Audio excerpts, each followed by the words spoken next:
Ang susunod na programa ay Rated G. Ito ay pwede sa lahat ng manonood.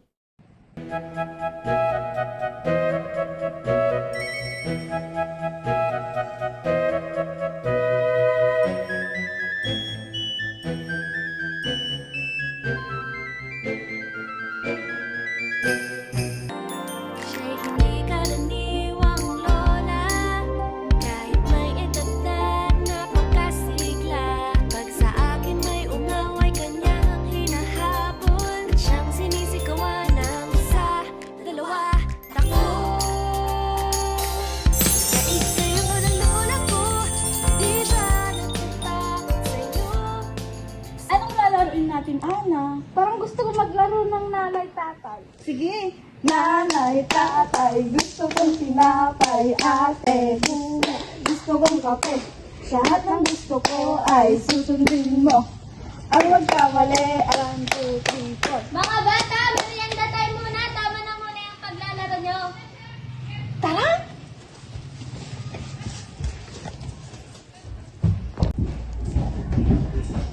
Ano kayo niluto ni Tita Mina? Yuko.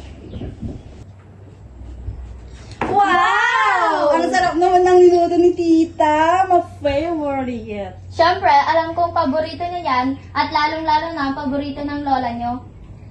O siya, masarap talaga magluto ang tita Mina nyo.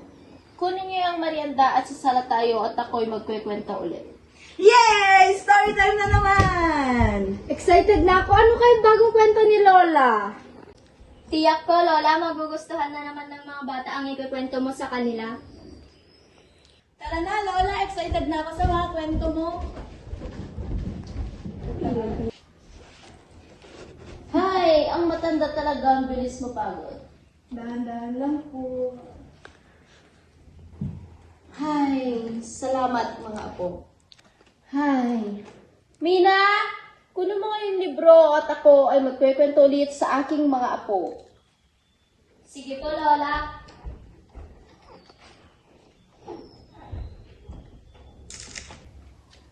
Sarap talaga ng luto ni tita.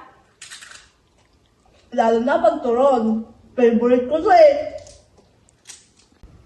Makinig kayo mga apo. Once upon a time, in a small village, there lived a curious girl named Lila. One sunny morning, she decided to explore the forest near her home.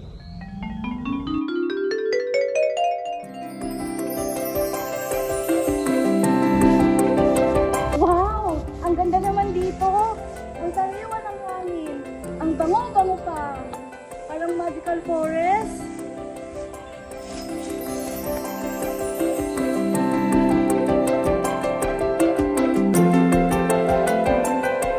Tawagin ko nga sila Ella, Mika at Isabel dito para mamasyal. Bahay kubo, kahit bunti, ang halaman doon. Ella, Mika, Isabel! Tara sa forest! Sariwa ang hangin doon! Sige, tara! Tara! Wow! Ang ganda naman dito! Ang sariwa ng hangin, di ba? Kaya nga! Tago-tagoan, maliwanag ang buwan. Wala sa likod, wala sa harap. Saan na kaya yun? Bumalaysa!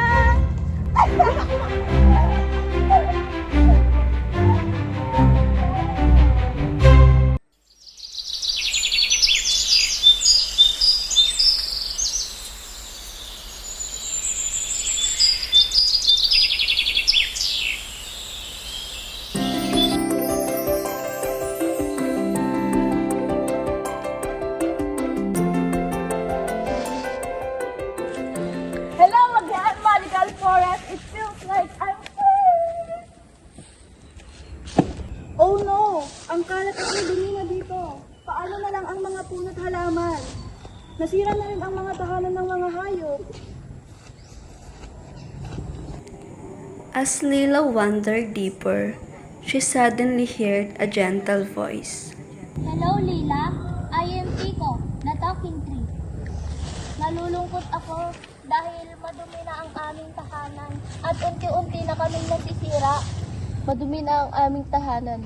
Wala na rin ang sariwang hangin. Oo nga, kaibigang Tiko. Nalulungkot rin ako nang nakita ko ito. Pero gusto kong makatulong. Ano ang gagawin ko, kaibigang Tiko? Everything starts with responsibility. Respect every tree, flower, and creature. When you do this, you become a steward of the earth, its protector. Lola, ano pong mangyayari sa Magical Forest? Nakakalungkot naman po ang nakita ni Lila. Ituloy niyo na po yung kwento niya, Lola. Hi!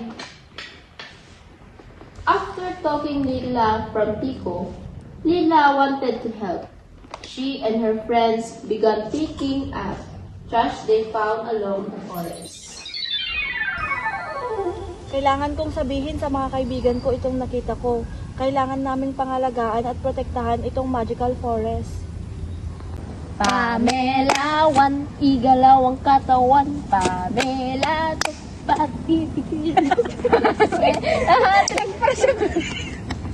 Ella, Isabel at Mika, kailangan ko ng tulong ninyo. Kailangan nating pulutin yung mga kalat sa Magical Forest. Kailangan nating protektahan at pangalagaan iyon. Tara!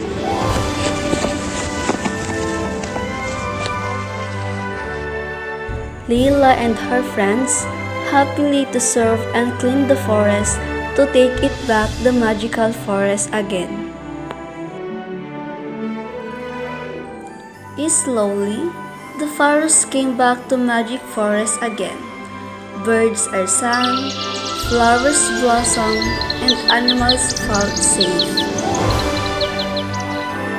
Thank you for caring. Thank you for caring. We feel safe now.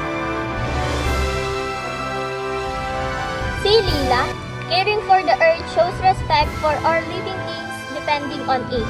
I understand now. Caring for the planet is a special gift. I want to share it to everyone. Thank you, my fairy.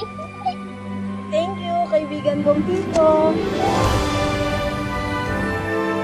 From that day, Leila became the forest protector, reminding everyone that the earth is our home and we all must care for it with love and respect. Let's all take care to our planet together! Yay!